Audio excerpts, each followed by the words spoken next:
A gente muda de assunto. Um levantamento mostra que 85% dos consumidores brasileiros estão começando 2025 com dívidas de anos anteriores. O estudo é da Confederação Nacional de Dirigentes Lojistas e do Serviço de Proteção ao Crédito. E mostra ainda que 24% dos brasileiros conseguiram sair do cadastro de devedores, mas voltaram a ter o nome negativado nos últimos 12 meses. Levar dívidas de um ano para o outro pode ser um hábito comum para muitos brasileiros, mas que pode pesar no bolso e comprometer o orçamento familiar. Então, para falar mais sobre esse assunto e trazer dicas práticas para organizar as finanças, eu converso com o economista Renato Ribeiro e você, claro, pode participar enviando sua pergunta ou seu comentário para o nosso WhatsApp. 99313-9599. Boa tarde, Renato. Obrigada pela sua participação. Bem-vindo ao RJ. Boa tarde. Eu que agradeço. Muito bom estar aqui com vocês. Muito obrigada, Renato. Vamos começar falando. Dá para apontar o principal motivo que faz com que as pessoas carreguem dívidas de anos anteriores? E como a gente falou sobre o levantamento agora, as pessoas conseguem limpar o nome, mas aí voltam a sujar novamente. Essa é uma pergunta muito boa e existem vários estudos a respeito disso. E por incrível que pareça, o maior motivo, dentro dos estudos que já foram feitos, em 36% dos casos, falta de planejamento financeiro. Dali em diante, nós temos vários outros motivos que vão acontecendo, são aqueles imprevistos. Aí, o segundo maior motivo, nós temos a pessoa fica desempregada, depois, gastos que não estavam sendo esperados, como, por exemplo, gastos com saúde ou uma compra muito grande. E aí, realmente, a coisa se deteriora e a pessoa acaba ficando endividada. Mas, realmente, o primeiro ponto, falta de planejamento financeiro. Renato, já estamos recebendo várias mensagens aqui no nosso WhatsApp. A Aparecida de Volta Redonda, ela pergunta: você recomenda organizar as dívidas, parcelar as dívidas em atraso agora no início do ano? Porque tem IPTU, tem IPVA, tem colégio de criança para pagar. Já é recomendado começar a organizar a vida financeira agora no começo do ano? É muito bom a gente começar o ano e tentando se organizar, tentando planejar melhor como será o nosso ano e como serão os próximos anos, né? Mas é importante a gente lembrar que, como ela bem colocou, tem várias contas, várias que chegam agora no início do ano que são caras. E você precisa então colocar na ponta do lápis o que você vai ter que pagar agora para depois você analisar o que vai sobrar do teu orçamento para aí você poder renegociar uma dívida. Não adianta você tentar renegociar e logo depois não conseguir pagar novamente. Então, coloque tudo direitinho na ponta do lápis, verifique quanto vai sobrar do seu orçamento e aí sim você renegocia e começa a fazer esse pagamento.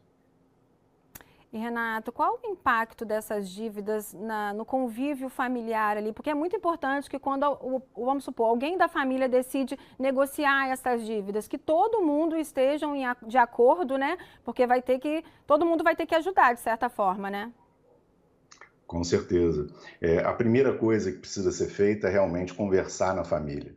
Precisa chegar, fazer uma reunião, explicar para as crianças. Você precisa realmente entender que nós estamos passando por um problema financeiro e nós vamos precisar encontrar. Mas realmente é muito importante ter essa conversa e que todos entendam que todos vão precisar participar disso aí. Não adianta um só, todos vão precisar participar e ajudar para poder que as coisas comecem a se encaminhar e se resolvam da melhor maneira possível. Renato, mais uma pergunta aqui no nosso WhatsApp. A Kevin de Barra Mansa, ela gostaria de saber como fazer uma negociação. Começar pelo quê? Pelo cartão de crédito, pelo cheque especial? Como começar? As dívidas mais altas e deixar as mais baixas para depois? Essa pergunta é excelente. Por incrível que pareça, ela é feita recorrentemente, muita gente tem essa dúvida. E aí, o que é importante? Primeira questão, você não pode deixar aquelas despesas essenciais ficarem atrasadas. Então, se você tem uma conta de luz atrasada, uma conta de gás atrasada, aí você precisa começar por isso aí. Não dá para a gente ficar sem luz, não é verdade? Depois disso, o segundo ponto que é muito importante são aquelas que têm um bem em garantia. Então vamos dizer que você tem um carro financiado, você começa a atrasar o financiamento do carro, você pode perder esse carro. Ou seja, primeiro, bens essenciais, né, despesas essenciais, depois, bens em garantia. Daí, depois disso, você pode tentar quitar as pequenas dívidas. Depois das pequenas dívidas, aquelas que têm um custo muito alto, que aí entra sim o cartão de crédito, porque é onde você tem os maiores juros. Aí você realmente entra nessa. E aí, por último, infelizmente, a gente tem que colocar, são aquelas dívidas não essenciais que não têm um custo tão alto assim de financiamento. Tem uma mensagem aqui da Joelma de Barra Mansa. Ela, na verdade, não é uma pergunta. Ela conta que ela faz uma caixinha e guarda um pouquinho todo mês para não passar aperto nesse início de ano, né? Ela falou que tem os pés no chão. Uma boa dica essa, né? Perfeito, excelente. Seria muito bom que todos fizessem isso. Ela está fazendo o que a gente chama de reserva de emergência.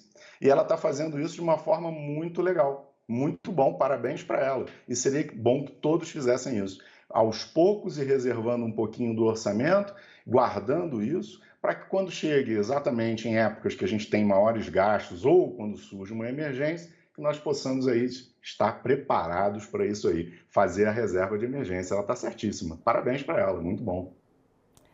E Renato, dá para fazer as duas coisas agora no começo do ano? Começar a fazer essa reserva de emergência, guardar um dinheirinho e pagar as dívidas? Dá para fazer as duas coisas? Olha, aí você precisa analisar com calma o seu orçamento. Dividir o que são aqueles gastos essenciais, o que são aqueles gastos supérfluos, né? Analisar, colocar isso na ponta da caneta e verificar o que você pode cortar. Infelizmente, não existe assim uma fórmula mágica para isso, uma coisa perfeita. É realmente conversar com a família, tentar analisar e aí dá para você dividir.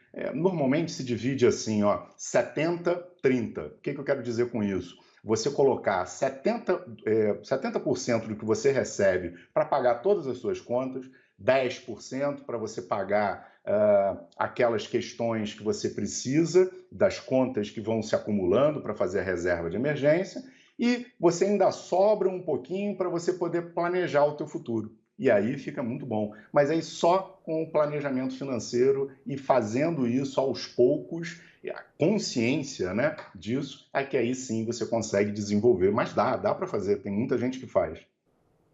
Mais uma pergunta aqui no nosso WhatsApp, o Daniel de Angra dos Reis, ele quer saber sobre o pagamento mínimo do cartão de crédito.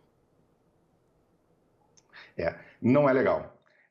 Uma coisa que você deve evitar é fazer o pagamento mínimo, porque quando você faz esse pagamento, você vai aos poucos se colocando numa bola de neve de juros e multas que vão fazendo com que essa dívida ela cresça e cresça muito. Então, se prepare para pagar integral. Se você não conseguir pagar, olha, se organize para que depois você quite isso. Mas pagar o mínimo e tentar continuar pagando o mínimo, não funciona. Você vai cada vez mais juros. E aí você está fazendo o quê? Você está dando o seu dinheiro para os outros. E isso não é legal. E acaba virando uma bola de neve, né? Tá vendo aí dicas importantes do Exatamente. economista Renato Ribeiro para você começar 2025 no azul, ou pelo menos organizar suas dívidas. Muito obrigada, Renato, pela sua participação. Feliz 2025 para você e até a próxima. Muito obrigado, eu que agradeço. Feliz 2025 para todos.